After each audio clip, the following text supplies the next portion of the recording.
ప్రతి వ్యక్తికి నేను హృదయపూర్వకంగా కృతజ్ఞతలు తెలియజేస్తుంటున్నాను. So thank you Pavan. ఇందాక రాము మాస్టర్ మాట్లాడారు, పవన్ మాట్లాడారు. రాము మాస్టర్ యొక్క ఎక్స్పీరియన్సు మీరందరూ విన్నారు. యువతకు పత్రిసారి ఏం చెప్పారంటే కట్టాల్సింది ఇల్లు కాదు ఆశ్రమం. ఆశ్రమం కట్టాలంటే కట్టిపడేశాడు. 2.5 కోట్లు ఆల్రెడీ ఖర్చు పెట్టారు, ఇంకా కొన్ని కోట్ల రూపాయలు కూడా ఖర్చు పెట్టబోతున్నారు. గట్టిగా చప్పట్లు కొడతాం.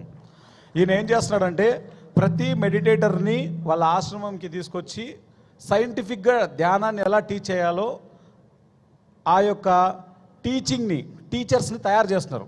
ధ్యాన ధర్మ ఆశ్రమం అనేది ఏంటంటే స్పిరిచువల్ సైన్స్ని టీచ్ చేసేటువంటి టీచర్స్ని తయారు చేసే భారీ కర్మాగారం అది. గట్టిగా చప్పట్లు కొడతాం దానికి.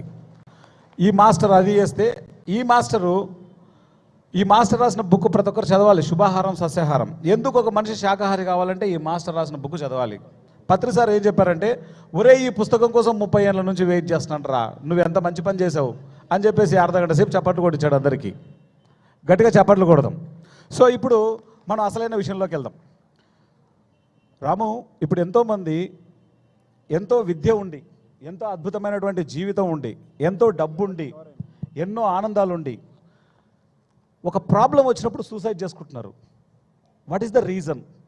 దాని నుంచి ఈ ఆత్మహత్య చేసుకోవాలి అనేటువంటి ధోరణి నుంచి బయటపడాలంటే అటువంటి ఆలోచనలు, అటువంటి భావావేశాలు కలిగినటువంటి వ్యక్తులు ఏం చేయాలి? వాళ్ళు ఎటువంటి ప్రాక్టీసెస్ చేయాలి?